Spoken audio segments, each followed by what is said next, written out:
Similar.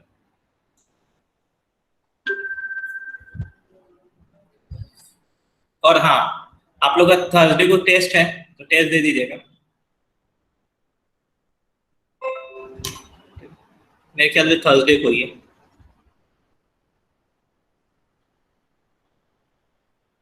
EMI का test है, एक थर्सडे को होगा, एक मंडे को होगा आई गेस। मंडे को ऐप के थ्रू होगा। चलिए,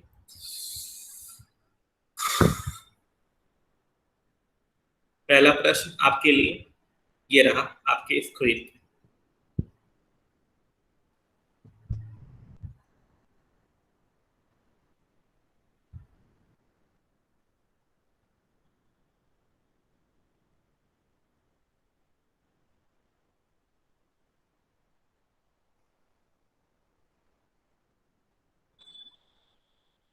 और आप लोग को पहले भी बताया हमने, ये आसान चैप्टर होता है, आप देखे भी होंगे, एकदम आसान है सब। बस आपको बस ध्यान रखना है ये सब वैल्यू सबका, कौन लीड करता है कौन लैग करता है बस। लेकिन इतना बता दिया हूँ कि अब आपको याद ही रहेगा। कुछ लोगों को जटिल लग रहा था, अरे सर ये क्या है, ये ऐसी उसी, ठीक है अभी उतना, अरे आसान है सर।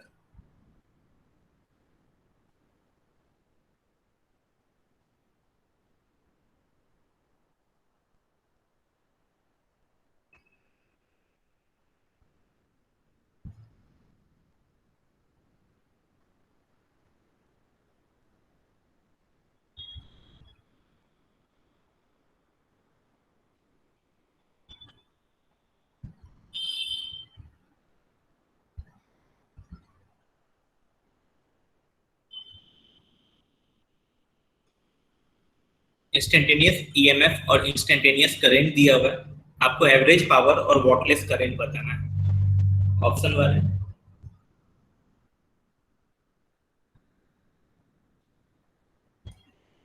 कितना देर में आप लोग का ऑप्शन आ गया होगा, कौन सा आंसर होगा। ये बहुत ही आसान प्रश्न है।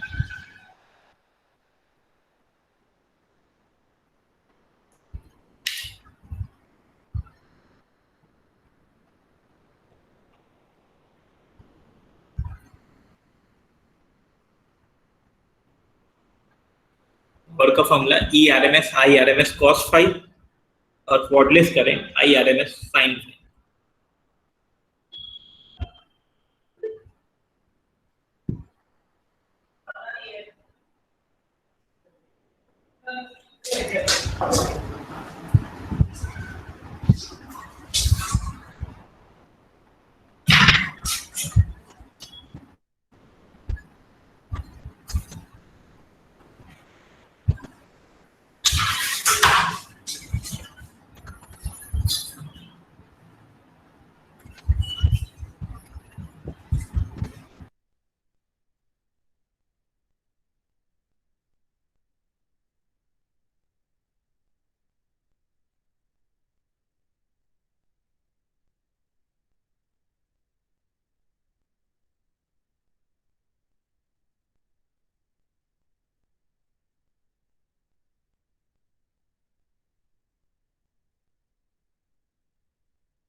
क्या रे दीवान, एक बार सी टाइप करना है कि 10 बार सी टाइप कर देता है।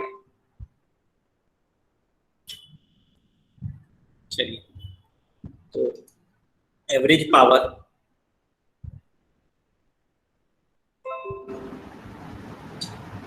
ई आरएमएस कैसे निकलता है? पीक वैल्यू को डिवाइड कर आई आरएमएस कॉस फाई। तो करंट और वोल्टेज में आप देखिएगा, करंट, मुझे बताओ ये सर्किट कैसा होगा? इंडक्टिव टाइप, कैपेसिटिव टाइप या रेजिस्टिव टाइप? इंडक्टिव। इंडक्टिव, क्योंकि करंट लैग कर रहा है कितना, पाई बाई 4 से, तो कॉस पाई बाई 4। तो ये 1000 और कॉस पाई बाई 4 ये होता है। तो ये पावर से आ गया पी एवरेज। और वॉटलेस करंट क्या होता है? आई आर एम एस, यानी 20/√2 into sine five. Sine five भी 1/√2 है, यानी 10। पहला हो गया। सेकेंड,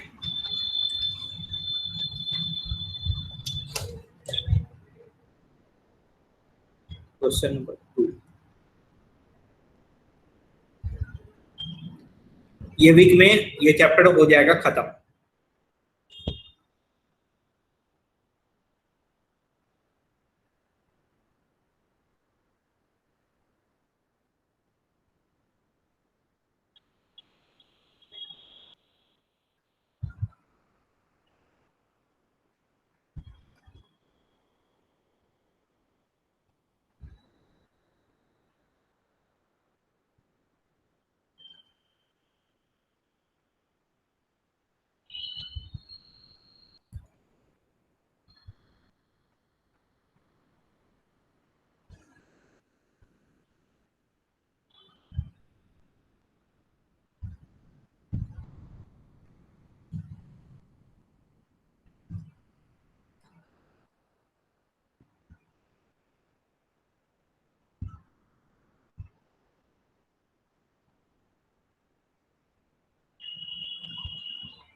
बोल रहा है एक एसी सोर्स है जिसका एंगुलर फ्रीक्वेंसी ओमेगा है, उसको आरसी सर्किट में लगाएं तो करंट आया आई। अगर ओमेगा को ओमेगा बाई 3 कर दिए, सेम वोल्टेज है, तो करंट हाफ हो रहा है। तो एक्सएल बाई आर पहले कितना था? ओमेगा चेंज करने से क्या चेंज हो जाएगा सर्किट का?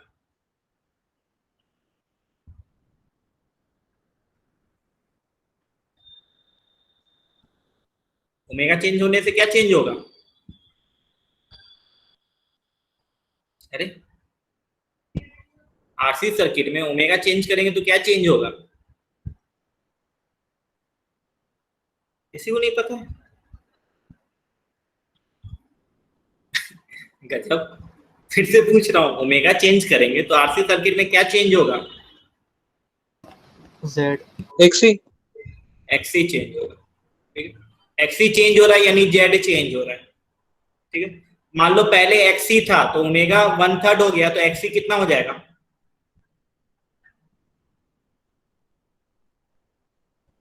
3 टाइम्स। चलो सॉल्व करो, बताओ क्या है।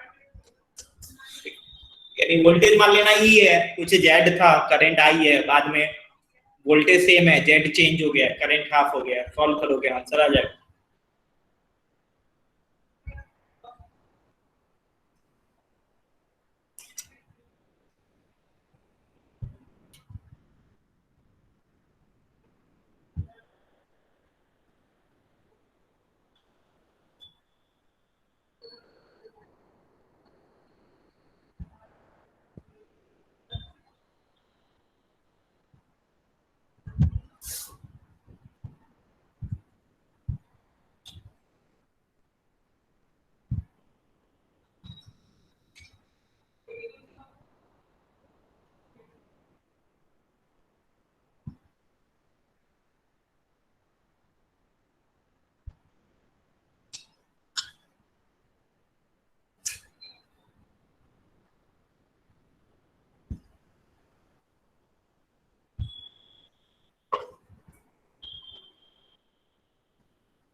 वोल्टेज मान लेना ई है और आरसी सर्किट का जेड तुमको पता ही होता है under root R square plus XC square, उससे करंट आई है, ओमेगा 1/3 की है तो एक्सी 3 टाइम्स हो जाएगा।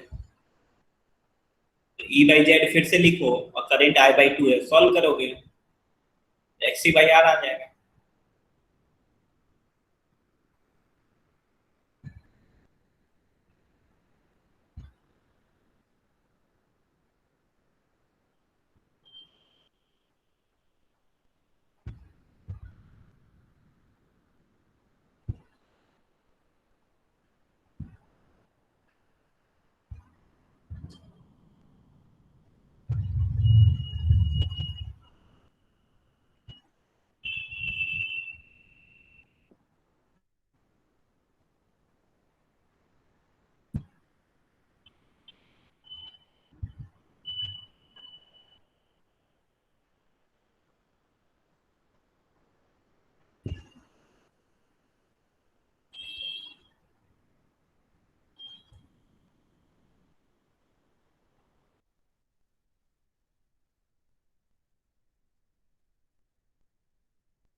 बाकी लोग को इतना समय क्यों लग रहा है?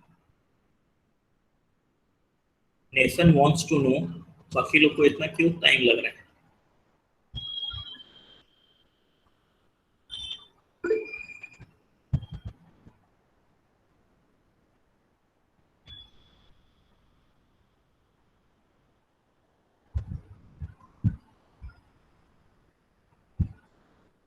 क्या फौजिया अभी तक बना नहीं तुम्हारा?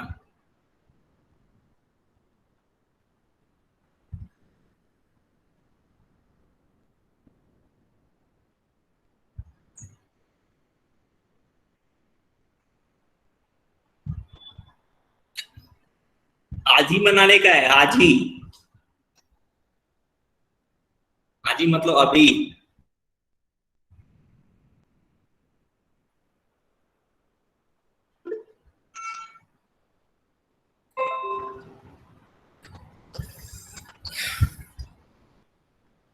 समझो कि ये ऐसा था, ये ई है, इसमें करंट आई है, ये आर है, ये एक्सी है। क्वेश्चन बोला कि ओमेगा 1/3 के है तो XC inversely proportional to omega होता है, तो ये क्या हो जाएगा 3 एक्सी हो जाएगा। आर वोल्टेज सेम रखें लेकिन करंट हाफ हो गया, तो इस केस में आई इक्वल टू क्या होता है ई बाई जेड, और जेड क्या होगा, यानी इसको Z E upon under root R square plus XC square. Second case में करंट क्या हो गया आई बाई 2, ये R square plus 3 XC square यानी 9 एक्सी स्क्वायर। तो इस केस में E by I under root R square plus XC square, इस केस में E by I under root R square 9 XC square upon 2। दोनों केस में ई बाई आई सेम है तो दोनों का एलएचएस सेम है, आरएचएस भी सेम होगा, स्क्वायरिंग बोथ साइड करेंगे तो R square plus XC square equal to R square plus 9 XC square upon 4। Cross multiply करेंगे तो 4 R square plus 4 XC square equal to 9 R square plus 9 XC square, तो 3 R square equal to 5 XC square. तो XC by R का whole square equal to 3/5 आएगा यानी root 3/5। ठीक, किसी को भी कोई दर्द है जिंदगी में? No sir. ये आपने समझ लिया। ठीक, और आप लोगों को याद होगा लास्ट क्लास में एक बल्ब वाला क्वेश्चन कराए थे एकदम लास्ट में कि एक बल्ब है कुछ तो रेटिंग दिया हुआ है कितना इंडक्टर लगाएंगे सो दैट वो जगमगाएगा एकदम सुंदर सा। वैसा ही सिमिलर क्वेश्चन आज भी कर रहा हूँ, तब से बन जाना चाहिए एकदम। सेम टू सेम क्वेश्चन हम लोग लास्ट क्लास में भी किए थे।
एक लैंप है जो डीसी करंट 10 एम्पियर 80 वोल्ट पे लेता है, उसको अगर 220 वोल्ट एसी में कनेक्ट कर दिए तो कितना इंडक्टर चाहिए एल सो दैट वो ठीक से काम करे।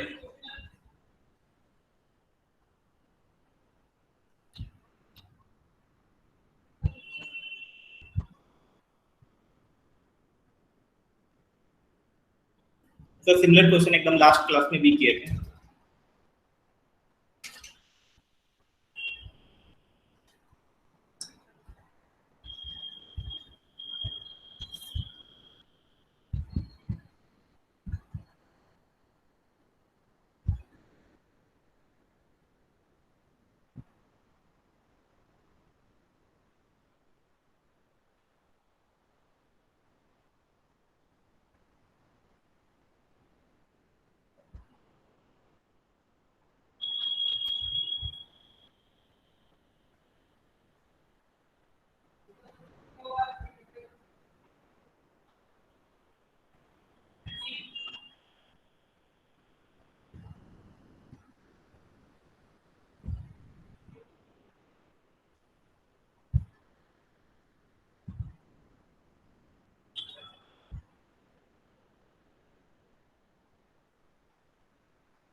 वाह, फौजी है। इसका बोलने के बाद तुम तुरंत आंसर निकाल दियो, और बाकी लोग का भी नाम फिर लेना पड़ेगा मेरे को।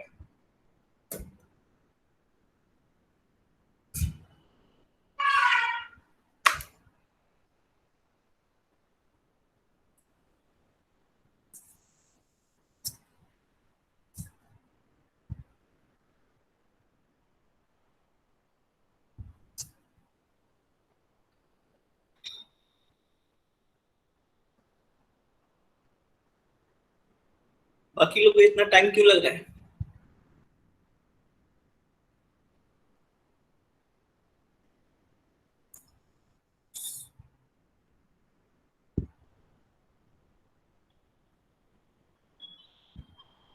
थोड़ा गति आप लोग अपना बढ़ाइए, ऐसे नहीं चलेगा।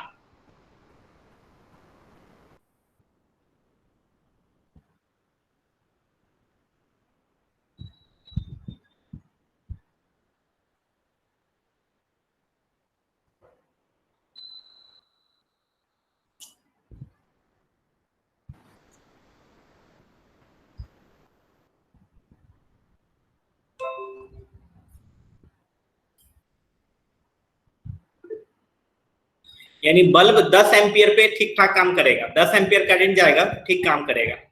बल्ब का रेजिस्टेंस पहले निकाल लेने का। तो V R इक्वल टू क्या होता है? V by I.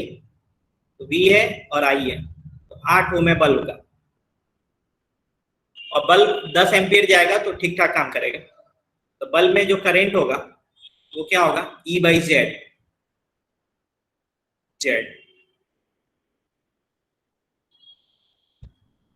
LR circuit में ये हो जाएगा। देखो कितना आसान है। तो 22 का स्क्वायर क्या होगा? 484। 8 का स्क्वायर 624 होता है, सॉरी 64। तो 64 और 480 420।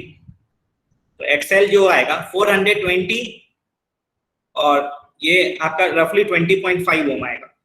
ठीक है, और कुछ नहीं बोला है, तो फ्रीक्वेंसी कितना मानेंगे हम लोग? 50 बोला है, तो आप लोगों को बताया मैं, घर में अपना जो आता है फ्रीक्वेंसी 50 हर्ट्ज आता है। कल मुंबई में है ना, 3 घंटे का पावर शट डाउन हो गया था, पावर ग्रिड फेलियर हो गया था, अगर आप लोग को पता चला होगा तो, मुंबई में। ठीक है, क्योंकि जो फ्रीक्वेंसी था ना वो फ्लक्चुएट हो गया। जनरली फ्रीक्वेंसी एक कुछ एरर 2-3% का एरर रहता है, 49 से 51 हर्ट्ज के बीच फ्लक्चुएट होता है, तब तक पावर ग्रिड काम करता है। मेरे क्या कुछ तो कहीं न्यूज में आया था, वो 48 हो गया था। 48 हुआ तो पूरा पावर ग्रिड शट डाउन हो गया था, पूरा महाराष्ट्र का कल लाइट कटा हुआ था 3 घंटे के लिए। तो ये सब फ्रीक्वेंसी मेंटेन करना होता है। पूरा सब जगह का लाइट प्रॉपर शट डाउन हो गया। ठीक, चलो वो सब अपने क्या करना है जान के। एक्सेल होता है ओमेगा है, तो उसको 20, और ओमेगा कितना होता है? 314 50 हर्ट्ज में 314 जीरो जीरो, तो ये रफली 6 के बराबर आएगा आंसर। ये क्लियर है सबको? हाँ, अगला प्रश्न देखिए, क्वेश्चन नंबर ये 4th है। एक बहुत लंबा चौड़ा ये है स्टेटमेंट। एक आरसी सर्किट है, तो इसको कनेक्ट करते हैं ना, तो इस केस में जो फेज डिफरेंस होता है पाई/4 आ रहा है। सेकेंड केस में एक एलआर सर्किट है जिसमें रेजिस्टेंस वही है, तो इस केस में जो फेज डिफरेंस आता है वो tan इनवर्स 2। यानी पहला आरसी सर्किट में जो फेज डिफरेंस पाई/4 आ रहा है, दूसरे केस में tan इनवर्स 2 आ रहा है। अभी क्या किए, ये तीनों को कंबाइन कर दिए, तो ये क्या बन गया? कौन सा सर्किट बन गया? LCR circuit.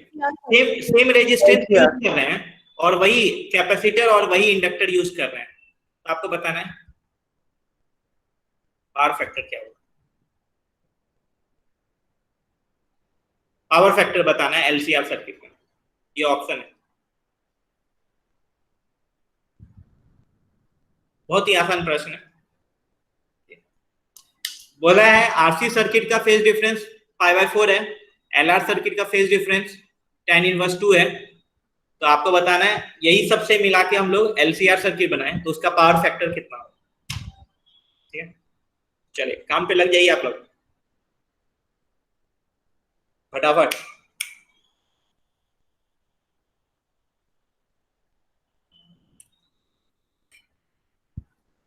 क्या रे गोल्डू, सॉल्व नहीं कर रहे थे तुम क्वेश्चन?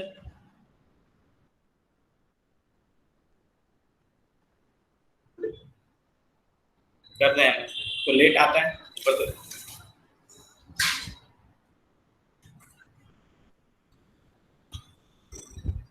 फटाफट आंसर आना चाहिए।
तो फेज डिफरेंस दिया हुआ है पहले केस में आरसी सर्किट का।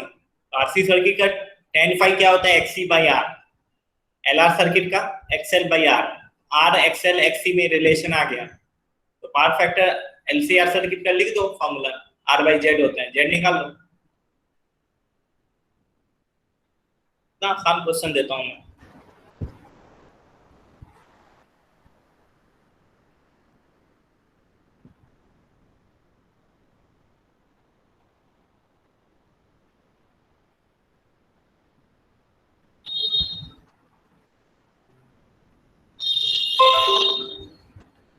तो आरसी सर्किट में पहले में करंट लीड कर रहा होगा वोल्टेज से, nobody care who Leeds who.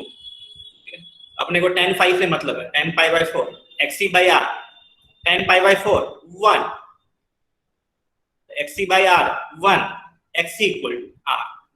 Second case में एलआर सर्किट वोल्टेज लीड कर रहा होगा, नोबडी केयर्स, tan⁵, तो tan⁵ 5 tan−2 दिया हुआ है, XL/R और tan और tan−1 कैंसिल हो गया, 2 = XL/R, यहां से XL = 2R। पावर फैक्टर निकालना है एलसीआर सर्किट का, R/Z, Z होता है एलसीआर सर्किट का R² प्लस XL - XC का होल स्क्वायर। तो XL क्या है 2R है और XC क्या है R है, तो 2R में से R जाएगा, R बचेगा तो R² + R², 2R², उसका रूट √2R, √2R यानी 1/4 √2। ठीक है, ये पावर फैक्टर, ये वाला ऑप्शन। तो अगर फेज बोलता फेज तो cos फाई 1/√2 आ रहा है, तो इस केस में फेज 5/4 ही होगा। ठीक है, cos फाई 1/√2 तो फाई क्या होगा, ये फेज बोलता तो। ठीक है, चलिए ये आप लोग क्लियर है। देखो मान लो कोई भी इंडक्टर है, तो इसका जो इंडक्टेंस होता है ना, इंडक्टर का इंडक्टेंस L, तो आप लोगों को बताया हूं मैं, सिंस आप लोग का टेस्ट भी है तो आप लोग को पता होगा। इंडक्टेंस को ऐसे डिफाइन करते हैं कि नहीं, फ्लक्स अपॉन करंट, हाँ कि ना? Yes sir. ठीक है, हाँ सर। और फ्लक्स होता है मैग्नेटिक फील्ड, ये ऐसा सब रहता है। तो यानी इंडक्टेंस जो होता है directly proportional to magnetic field होता है। ठीक, तो अगर मैग्नेटिक फील्ड बढ़ाइएगा तो इंडक्टेंस बढ़ेगा।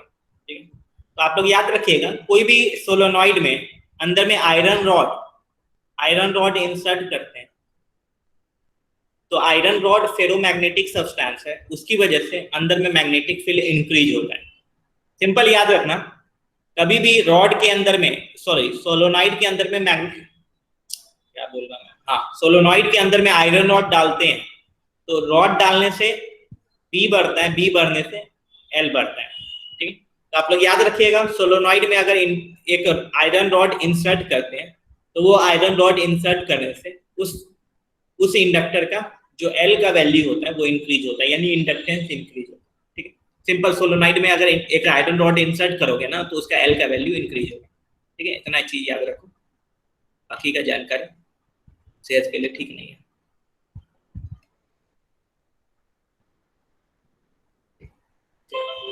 अगला प्रश्न, ठीक है, अगला प्रश्न कुछ कैलकुलेट नहीं करना है, सोचना है, सोचना।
यहाँ पे एक कैपेसिटर, एक बल्ब है।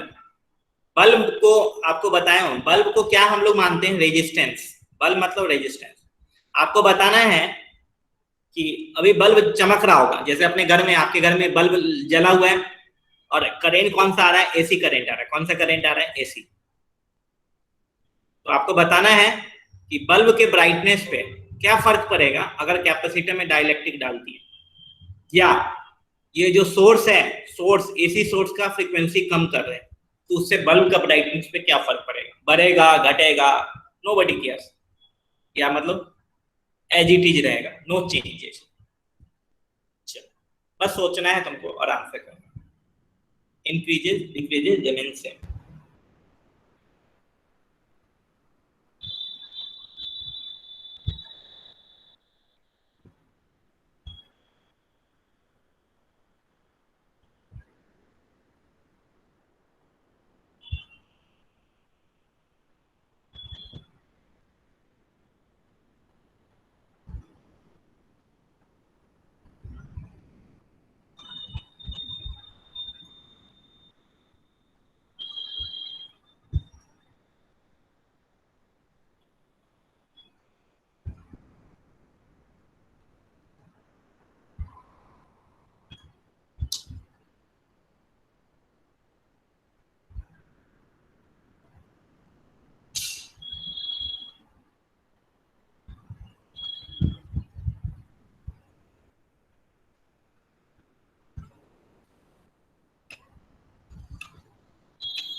ज्यादा कुछ करना नहीं है, सिंपल बताना है कि बल्ब ज्यादा ग्लो करेगा, कम ग्लो करेगा।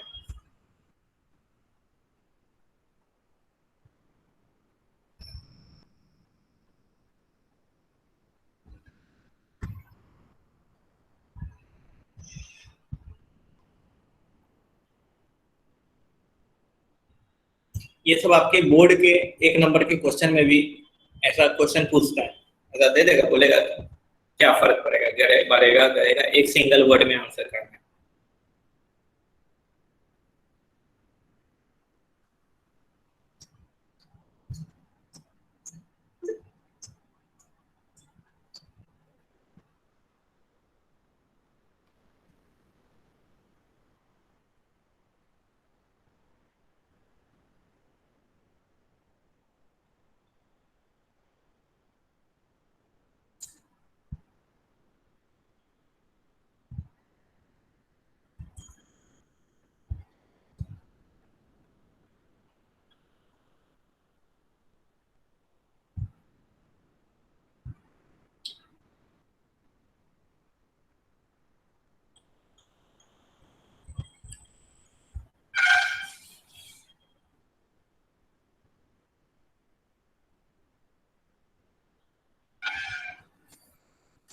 ये पूरा खेल है ना, चेंज करने से आप सोचिए कि क्या चेंज हो रहा है।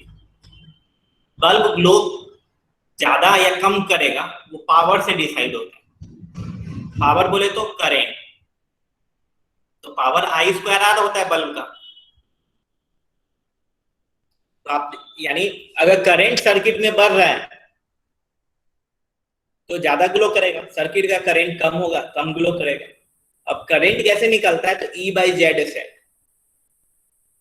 तो Z बढ़ेगा तो करंट कम होगा, ऐसे सोचते हैं लोग।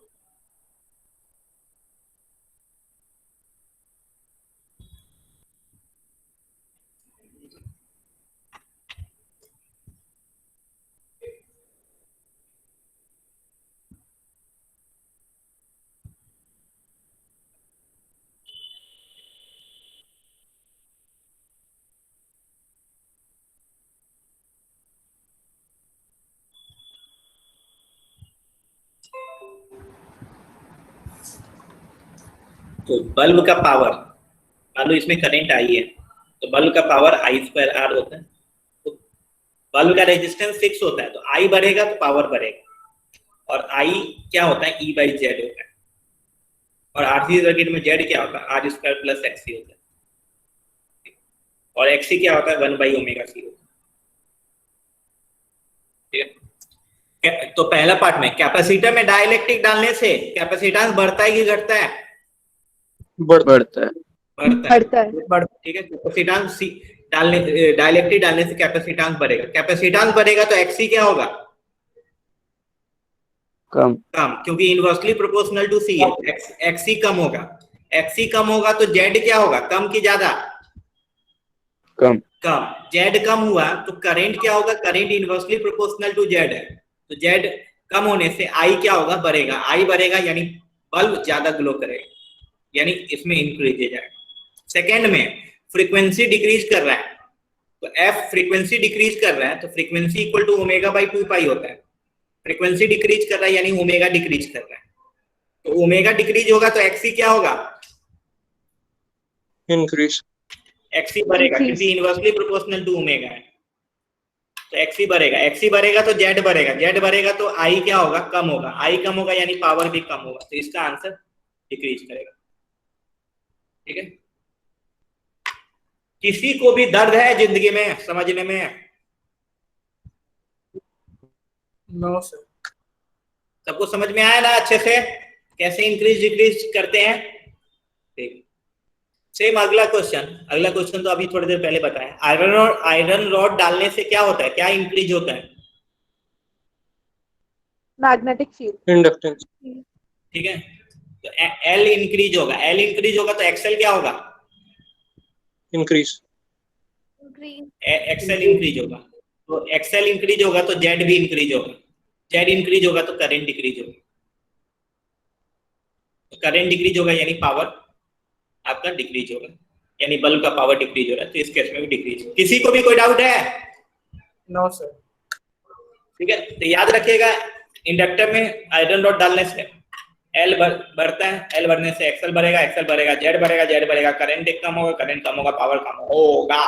चलो ये आप लोगों को समझ में आ गया। तो ऐसा क्वेश्चन ऐसे बनाते हैं। ठीक है, इसी तरह आपको करंट का रिलेशन देखना है कि बढ़ रहा है कि कम हो रहा है। जैसे मान लो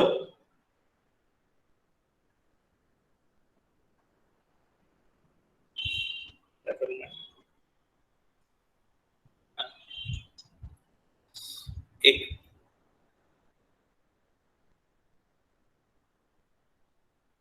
ये रेजोनेंस पे सर्किट है, ये सर्किट रेजोनेंस में है।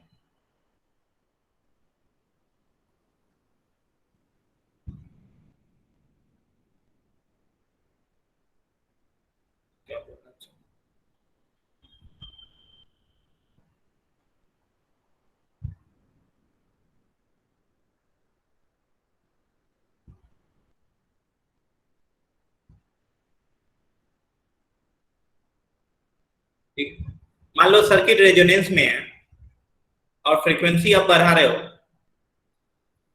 तो क्या होगा?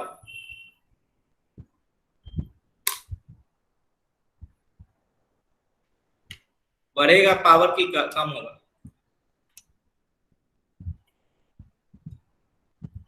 ये सर्किट रेजोनेंस में था एक पार्टिकुलर ओमेगा पे, अब फ्रीक्वेंसी को बढ़ा दिए, क्या होगा?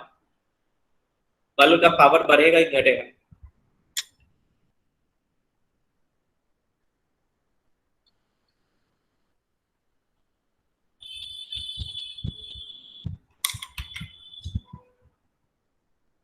सेकंड केस में ओमेगा को कम कर दिया, तो बल्ब का पावर क्या होगा, बढ़ेगा कि घटेगा? बोलो मेरे भाई।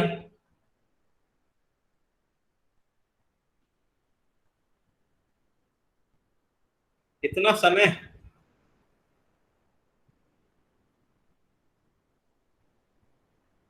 एलसीआर सर्किट रेजोनेंस में था तो बल्ब जल रहा होगा, ऑफ कोर्स बल्ब जल रहा होगा। आपको बताना है क्या होगा, कम होगा।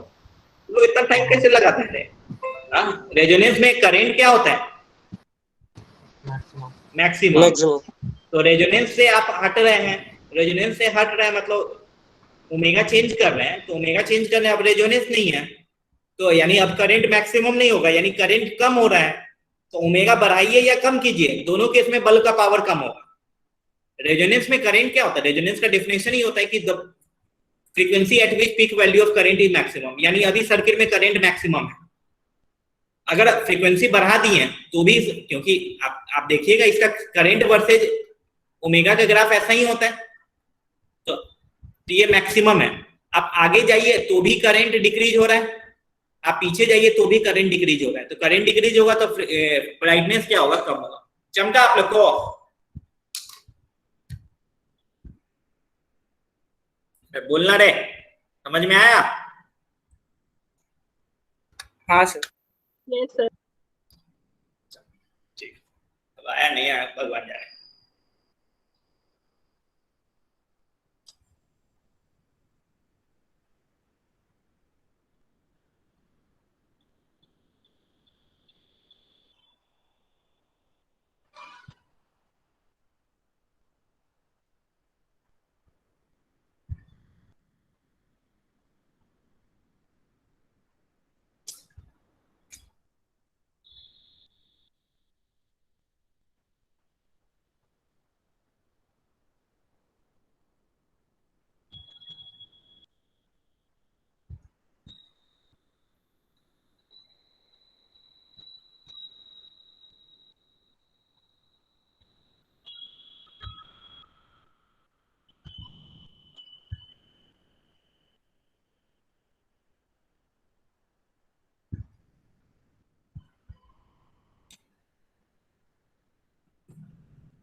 तीन रंग का डायग्राम ड्रॉ किया हूं, तीन कलर का।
देखिए, बोल रहा है कि एक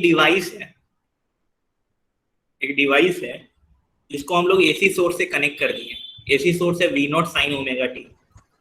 इसमें तीन ग्राफ बना है, एक पावर का है, एक करंट का है, एक वोल्टेज का है। तो आपको बताना है कि कौन सा ग्राफ पावर का है, कौन सा वोल्टेज का है, कौन सा करंट का है। एक बार वो डिसाइड कर लेंगे तो आपको समझ में आ जाएगा कि वो डिवाइस क्या है। डिवाइस कहने का मतलब वो एल है, आर है, क्या है, वो आपको समझ में आ जाएगा, सी है। ठीक है, एक बार एक्स समझ में आया तो उसका इंपीडेंस कैसे फ्रीक्वेंसी के साथ वेरी करते हैं वो आपको समझ में आ जाएगा। ये आपकी जानकारी के लिए बता दूं, ये बोर्ड का क्वेश्चन मैं करा रहा हूँ, 1 या 2 साल पहले मेरे ख्याल से बोर्ड के पेपर में आया। ठीक है, तो आपको इसलिए आपको बस बताना चाहता हूँ कि बोर्ड का पेपर भी आसान नहीं होता है। ठीक है, तो आपको बेसिक क्लियर रहना चाहिए। तो देख के बता सकते हैं, आसान, एक्चुअली आसान है, देख के पता चल सकते हैं कौन सा ग्राफ।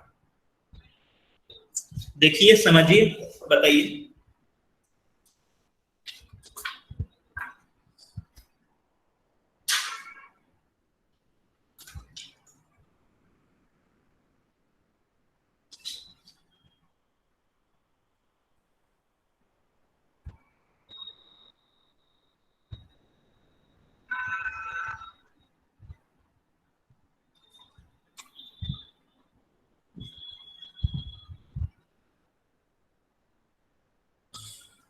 वोल्टेज का इक्वेशन दिया हुआ है, फाइंड करना है, बाकी सब देगा।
तो ज्यादा टाइम लगाने का नहीं है सब क्वेश्चन में। आप देखिएगा वोल्टेज का जो इक्वेशन है साइन का इक्वेशन है, तो इसमें साइन का ग्राफ कौन कौन सा है, कौन सा ग्राफ साइन का है, साइन टाइप का है। फर्स्ट सेकंड 1 और 2। साइन का ग्राफ ऐसा दिखता है, ऐसा 0 से स्टार्ट होता है, 1 और 2, ठीक है। अब साइन ओमेगा टी है, साइन ओमेगा टी है, तो इस केस में टाइम पीरियड क्या होगा, 2 पाई बाई ओमेगा होगा, हाँ कि ना। हाँ सर। यानी ये जो ग्राफ का मतलब जो रिपीट हो रहा होगा वो ये जो रिपीट होता है ग्राफ इसके बाद, तो वो एंगल जो होगा एंगल के टर्म में, ठीक है, वो आपका 2 पाई होगा, ठीक है। तो जब भी ओमेगा रहता है तो यानी वो एंगल के टर्म में वो 2 पाई होगा, ठीक है। तो दो साइन का ग्राफ है, ग्राफ वन जो रिपीट हो रहा है कितना एंगल के बाद, 2 पाई के बाद, लेकिन ग्राफ 2 कितना एंगल के बाद रिपीट हो रहा है, पाई। क्योंकि ग्राफ 2 का देखिएगा तो ग्राफ 2 यहाँ ये पाई है, फिर इसके बाद रिपीट हो रहा है, ठीक है। तो since voltage sign omega T था, यानी उसके लिए जो रिपीट होगा वो 2 पाई के बाद होगा, यानी इसमें वोल्टेज जो है वो 2 पाई वाला साइन है, यानी ग्राफ 1 होगा वोल्टेज, ये ग्राफ 1 है, ठीक है। अब आप लोग जब भी हम लोग सॉल्व करते हैं तो V naught sine omega T आया, तो करंट जो होता है, करंट तो इसी फॉर्मेट में होता है, हाँ कि ना, या तो +5 होगा या -5 होगा। हाँ। लेकिन ये ओमेगा चेंज होता है क्या कभी करंट के इक्वेशन में? No sir. नहीं। अगर ये वोल्टेज है तो करंट भी आपका ऐसा ही होगा, हाँ ये एंगल चेंज हो सकता है, ठीक है। तो ओमेगा चेंज नहीं हो रहा है, यानी टाइम पीरियड चेंज होगा क्या? नहीं। यानी वोल्टेज और करंट दोनों का टाइम पीरियड कितना होना चाहिए, 2 पाई। तो ग्राफ 2 का तो टाइम पीरियड पाई है, तो वो पॉसिबल नहीं है, लेकिन ग्राफ 3 का जो टाइम पीरियड है वो कितना है?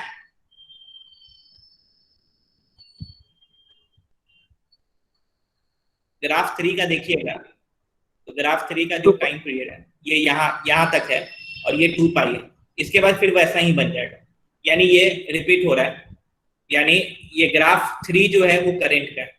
यानी याद रखिएगा करंट और वोल्टेज का टाइम पीरियड सेम होता है, ठीक है। तो करंट कौन सा ग्राफ है, 3 वाला, तो बचा क्या, पावर, तो वो 2 वाला, ठीक है।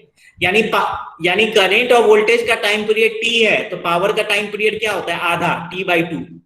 ये आप लोग को याद होगा, ये मैं एलसी ऑसिलेशन में बताया था, ठीक है, कि current end voltage fluctuate with time period t, तो एनर्जी जो है वो फ्लक्चुएट होता है टाइम पीरियड t/2 पे, ठीक है। लिख भी देता हूं मैं, voltage and current fluctuate with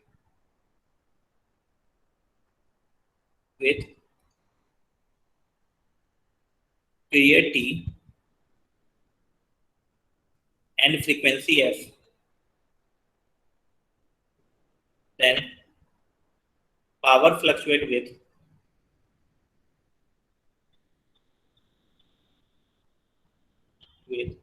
period। तो पावर का टाइम पीरियड क्या होता है, आधा, टाइम पीरियड आधा, तो फ्रीक्वेंसी क्या होगा, डबल। तो यहाँ पे ये, ठीक। तो ये आप लोग, किसी को भी कोई डाउट है ग्राफ पहचानने में? No sir. नहीं।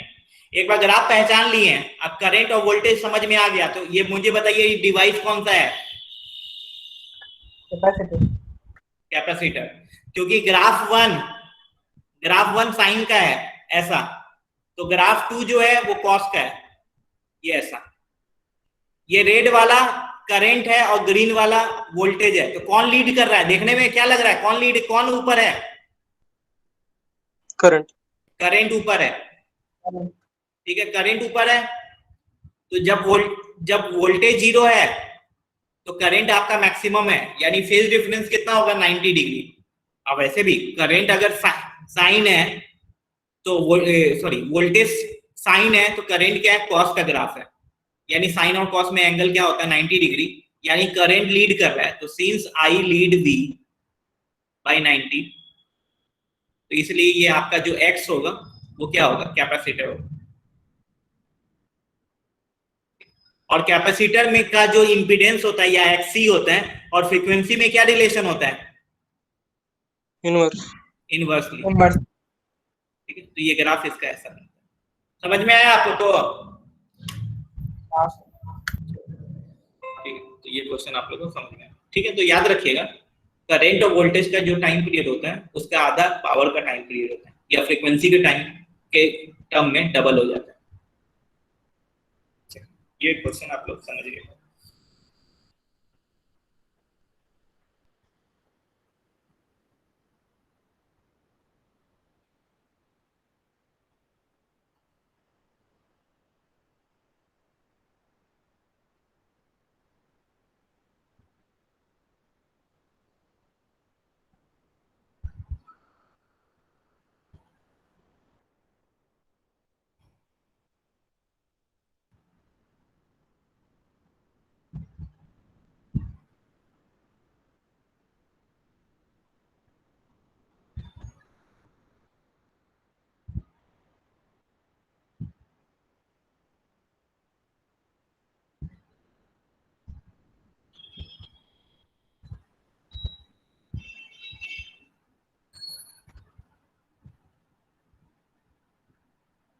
ये वाला वोल्टेज है, ये वाला करंट। ठीक है, जिस टाइम पे वोल्टेज वी नॉट था उस समय करंट बताया आई नॉट बाई रूट टू है।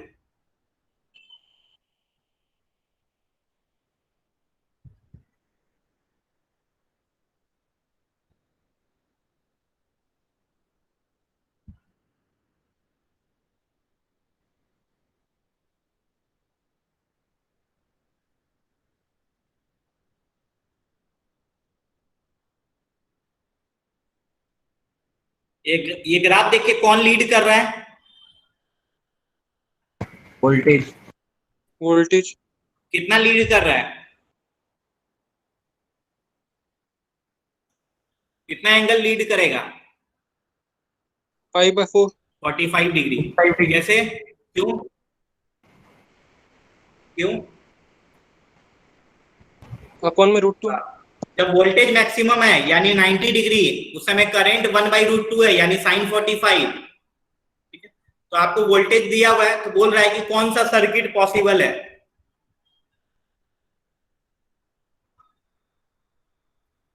पहला पॉसिबल होगा क्या? No sir. नहीं. आपको बताना है कौन सा सर्किट में ऐसा हो सकता है।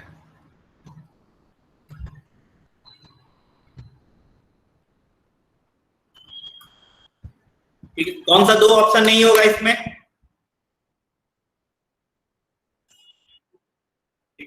सिंस वोल्टेज लीड कर रहा ए है, और बी। वोल्टेज लीड कर रहा है तो कैसा सर्किट होना चाहिए, एलआर की आरसी? एलआर। R. पहला तो आरसी सर्किट क्लियर LR। नहीं होगा। ठीक है,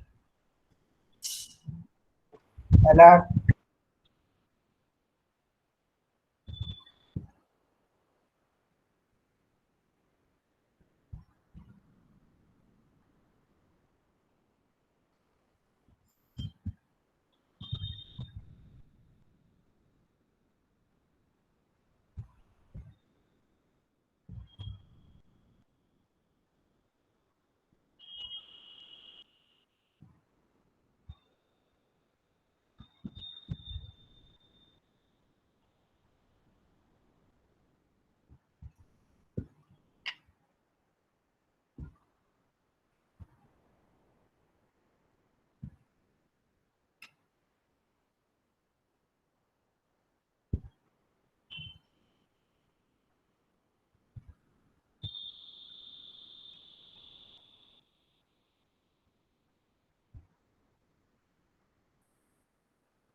तो जब वोल्टेज मैक्सिमम है उस समय करंट नीचे है तो यानी वोल्टेज लीड कर रहा है, और वोल्टेज मैक्सिमम है यानी 90 डिग्री है, उस समय करंट 1/√2 यानी 45 डिग्री है, तो करंट और वोल्टेज में π/4 का है और वोल्टेज लीड कर रहा है यानी LR सर्किट होगा, ये दोनों नहीं होगा। और तो tan phi क्या होता है, XL/R। तो phi जो है 45 डिग्री है तो tan 45 1 होता है XL/R। तो यहाँ पे XL और R सेम आना चाहिए, ठीक है। तो अगर सी ऑप्शन चेक करते हो तो R दिया हुआ 10 किलो ओम यानी 10,000 और L दिया हुआ 1, तो XL निकालोगे तो ओमेगा L, क्वेश्चन में ओमेगा दिया हुआ 100, तो 100 into 1 करोगे तो 100 आ रहा है, तो दोनों सेम नहीं आ रहा है, इसलिए ये ऑप्शन नहीं होगा, तो यही ऑप्शन बचा। इसके अगर तुम देखोगे तो ये 1000 है और L 10 है और ओमेगा कितना 100 है, तो मल्टीप्लाई करोगे तो ये भी 1000 आ रहा है, इसलिए ऑप्शन ये। क्लियर है सबको? यस।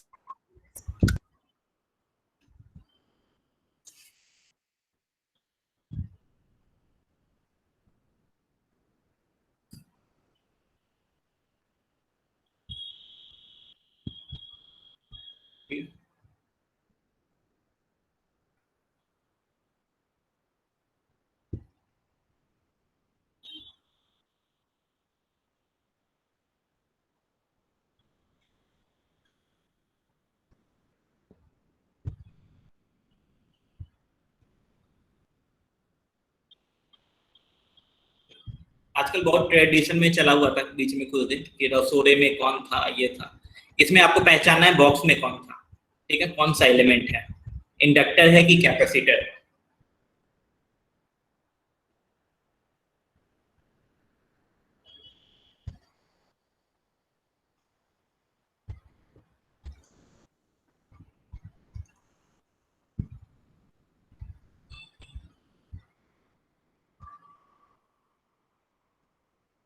पहचानना है तो उसका वैल्यू भी बताना है, अगर कैपेसिटर है तो कितना उसका C होगा, या इंडक्टर है तो उसका L कितना होगा।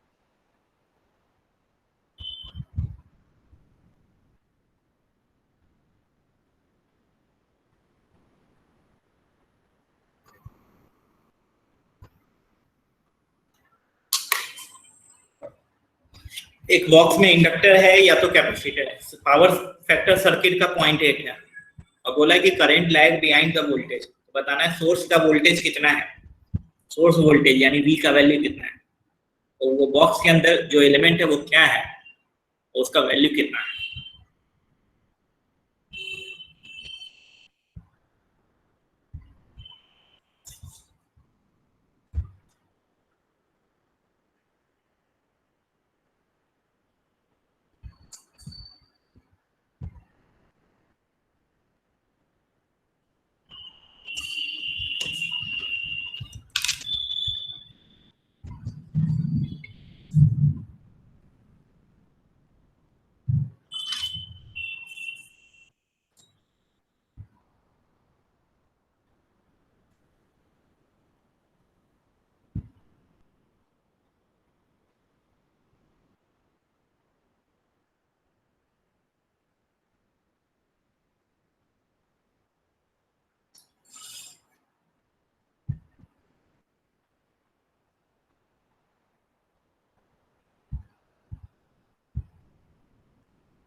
सबसे पहले बोला है कि करंट लैग कर रहा है वोल्टेज से, यानी वोल्टेज लीड कर रहा है। तो यहाँ पे कैपेसिटर और यहाँ पे रेजिस्टर है, तो वोल्टेज लीड करने के लिए बॉक्स के अंदर क्या होना चाहिए? इंडक्टर। इंडक्टर। सिर्फ कैपेसिटर हो जाएगा तो फिर तो आरसी सर्किट होगा, तो फिर तो करंट ही लीड करेगा, तो यानी अंदर में इंडक्टर होगा, ऐसा।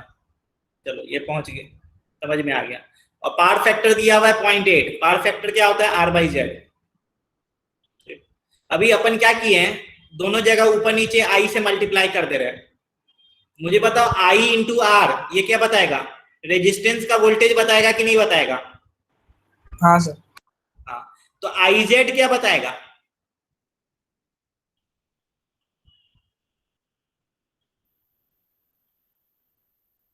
IR रेजिस्टेंस का वोल्टेज है, तो IZ क्या बताएगा? V। Total voltage. Total circuit का ये होता है Z, तो यही ये टोटल वोल्टेज बताएगा। तो VR कितना होगा? तो रेजिस्टेंस में करंट कितना है? 1 एम्पियर, और रेजिस्टेंस का वैल्यू 80 है, तो ये 80 है और ये V है।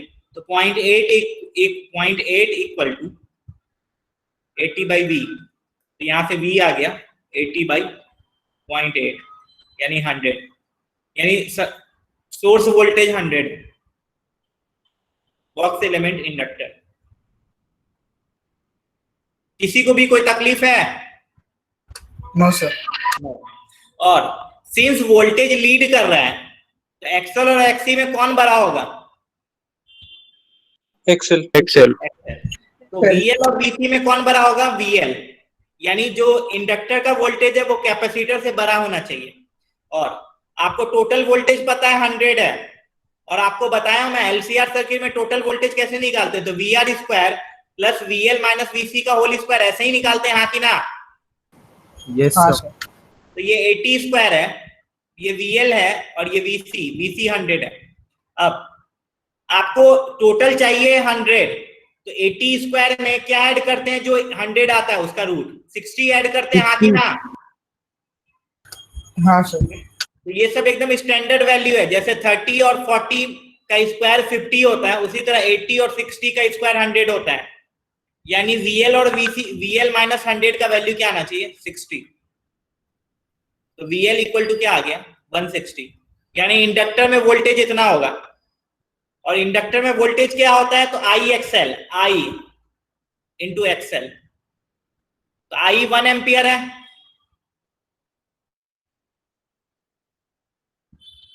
तो यहां से XL क्या आ गया? 160 ओम, यानी इसका 160 ओम है, ठीक है, ये आ गया। तो XL होता है ओमेगा L, तो ओमेगा 314 है इंटू L इक्वल टू 160। तो L इक्वल टू 160/314 यानी रफली 0.5 हेनरी। क्लियर है सबको?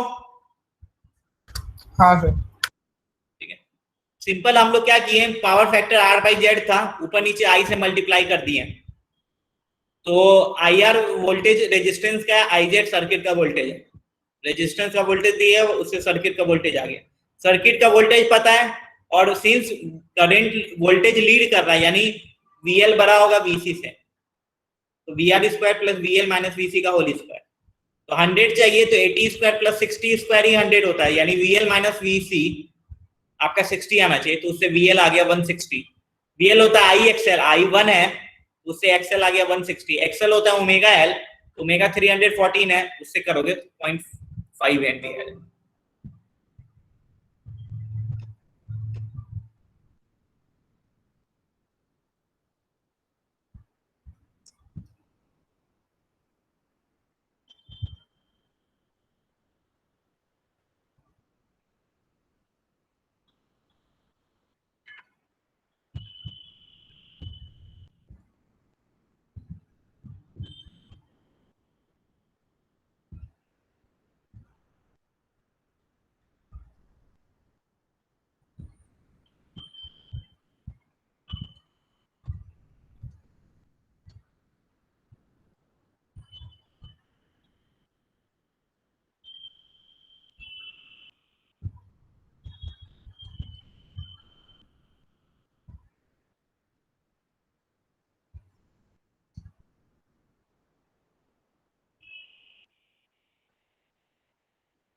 बोल रहे हैं एक सर्किट है ऐसा, एक बॉक्स है, बॉक्स के सीरीज में 10 ओम लगा दी। बॉक्स में क्या नहीं पता है, हाँ ये पता है कि बॉक्स का पावर फैक्टर क्या है 0.5, सर्किट का पावर फैक्टर क्या है √3/2।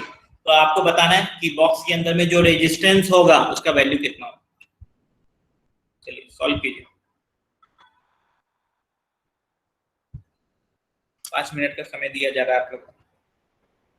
सिंपल है, बॉक्स के अंदर का जो भी एलिमेंट है उसका पावर फैक्टर 0.5 है, यानी सिर्फ रेजिस्टेंस नहीं होगा, सिर्फ रेजिस्टेंस होगा तो उसका पावर फैक्टर 1 होता, सिर्फ कैपेसिटर या सिर्फ इंडक्टर नहीं होता क्योंकि उसका पावर फैक्टर 0 होगा, यानी LR होगा या RC होगा या LCR होगा, कोई भी हो सकता है।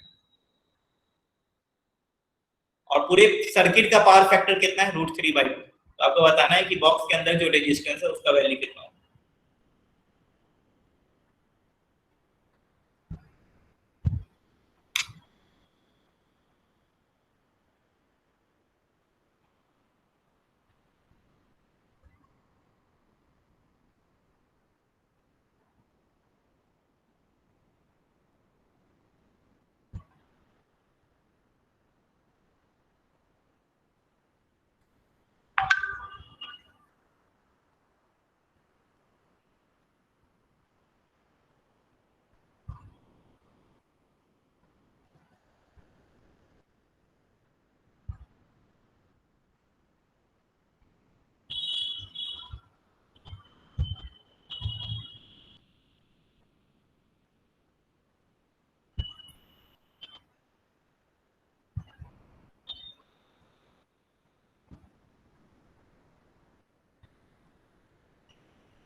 तो तुमको पता नहीं है बॉक्स के अंदर क्या है, तो सिंपल मान लेते हैं बॉक्स के अंदर रेजिस्टेंस ये है, तो पावर फैक्टर क्या होगा। मान लो अंदर एलसीआर सर्किट है, तो उसका जेड क्या होगा, ऐसा ही होगा, हाँ कि ना। हाँ सर। बॉक्स के अंदर मैं जनरल मान रहा हूं कि एलसीआर सर्किट है, तो ये होगा, और यही दिया हुआ है हाफ। क्रॉस मल्टीप्लाई करेंगे, सॉल्व करेंगे, तो एक्सएल माइनस एक्सी का whole square equal to 3r square आ रहा है, ठीक है। ये अब एलसीआर सर्किट में हम लोग 10 ओम रेजिस्टर सीरीज में लगा दिए हैं, तो पहले बॉक्स के अंदर रेजिस्टेंस R था, तो अभी पूरे सर्किट में रेजिस्टेंस कितना हो जाएगा, R 10 plus plus R. R plus 10। XL और एक्सी को इससे मतलब है क्या, नहीं। नहीं। तो अब जो पावर फैक्टर होगा तो R बाई जेड होता है, तो अब पावर फैक्टर R और Z, तो वो R प्लस 10 का whole square XL minus XC, और ये क्या है √3/2। क्रॉस मल्टीप्लाई करो, स्क्वायर करो, तो 4r प्लस 10 का square equal to 3r plus 10 का square plus 3 XL minus XC का होल स्क्वायर, ठीक है। यहाँ पे 4 है और यहाँ पे 3 है, तो 4 माइनस 3 करोगे तो ये सिंपल r माइनस 10 का होल स्क्वायर आएगा, और 3 एक्सएल माइनस एक्सी का होल स्क्वायर क्या होता है 3r स्क्वायर, यानी ये 3r का होल स्क्वायर आ रहा है। दोनों साइड स्क्वायर है, कैंसिल कर देंगे, तो r प्लस 10 इक्वल टू क्या आ रहा है 3r, तो r उधर जाएगा, तो यहाँ से 2r इक्वल टू क्या आ रहा है 10, तो यहाँ से r का क्या वैल्यू है 5। तो अगर एक्सएल और एक्सी पूछता है, तो मतलब एक्सएल और एक्सी का डिफरेंस, तो वो आपका √3r होता है, यानी 5√3 होता है, लेकिन अपने को r पूछता है। क्लियर है सबको। Yes sir. एक आखिरी क्वेश्चन,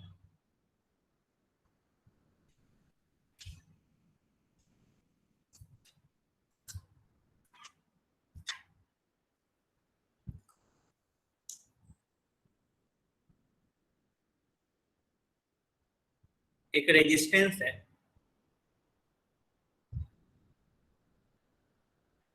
और ये कॉइल है। आप लोग को बताया मैं, कॉइल के अंदर में क्या होता है, कॉइल में क्या होता है, इंडक्टर और रेजिस्टर। दोनों होता है। ये कॉइल है, ये रेजिस्टेंस कितना है 160 ओम। कॉइल के अंदर में, इसके अंदर में भी एक रेजिस्टर और एक इंडक्टर होगा। इसका वोल्टेज दिया हुआ है 80 वोल्ट, कॉइल का वोल्टेज दिया हुआ है 180 वोल्ट, इसका वोल्टेज दिया हुआ है 220 volt. Find power of coil.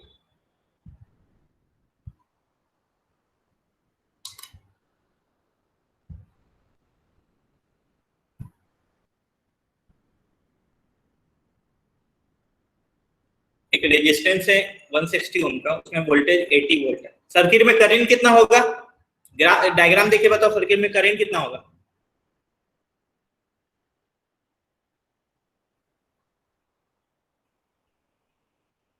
कुछ कैलकुलेट नहीं करना, तुम देख, हाफ होगा।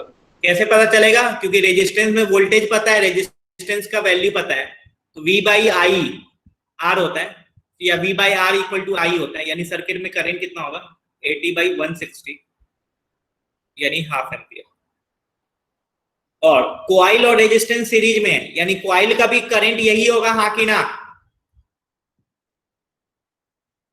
हाँ सर। तो पावर का फॉर्मूला क्या होता है ERMS, जो वैल्यू दिया रहता है वो RMS वैल्यू रहता है इनटू cos फाई, यानी आपको सॉरी कॉइल का पावर चाहिए ना, तो कॉइल का वोल्टेज कितना है टोटल 180, कॉइल में करंट हाफ जा रहा है, कॉइल का पावर फैक्टर आपको निकालना है, यानी आपको कॉइल का पावर फैक्टर याद रखिएगा। किसका पावर फैक्टर चाहिए, कॉइल का, सर्किट का नहीं। तो निकाल के बताओ क्या है।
देखिए कैसे बनाते हैं ऐसा क्वेश्चन।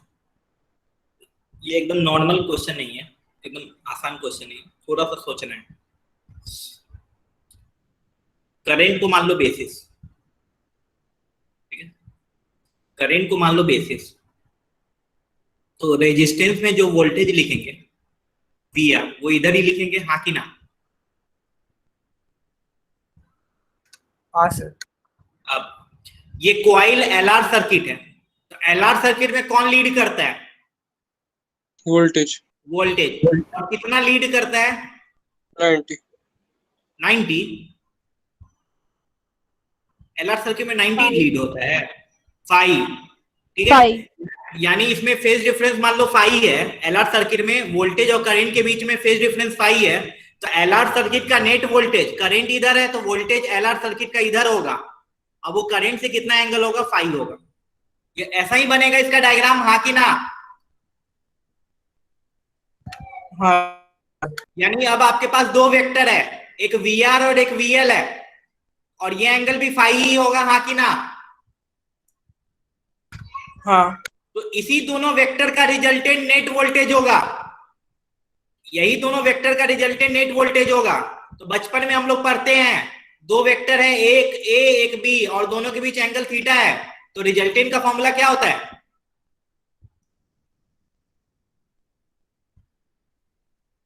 ऐसा होता है।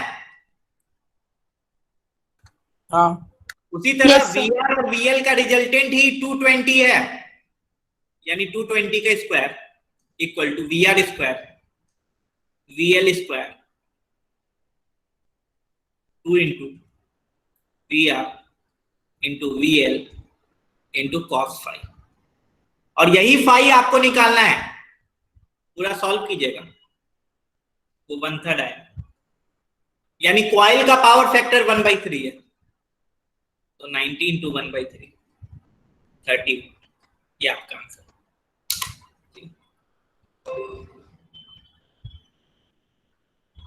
एलसीआर मतलब ये सीरीज सर्किट है, तो करंट मान लिए, करंट को बेसिस मान के पहला जो रेजिस्टेंस है उसमें वोल्टेज वो इंडिपेंडेंट है, उसको अलग रखिए, उसमें जो वोल्टेज होगा करंट की डायरेक्शन में। अब ये एलआर सर्किट है, एलआर सर्किट का नेट वोल्टेज बता रहा हूं मैं, नेट वोल्टेज 180 नेट वोल्टेज है, वो करंट से 5 एंगल होगा, यानी वीएल और वीआर में 5 एंगल है, और यही दोनों वोल्टेज का रिजल्टेंट नेट सर्किट का वोल्टेज है जो 220 है, तो वीएल और वीआर का रिजल्टेंट ही 220 है। फॉर्मूला लगा दिए, उससे 5 आ गया, cos 5, उससे आपका आंसर आ गया, ठीक है। बाकी आप लोग जा सकते हैं। Bye bye, Tata.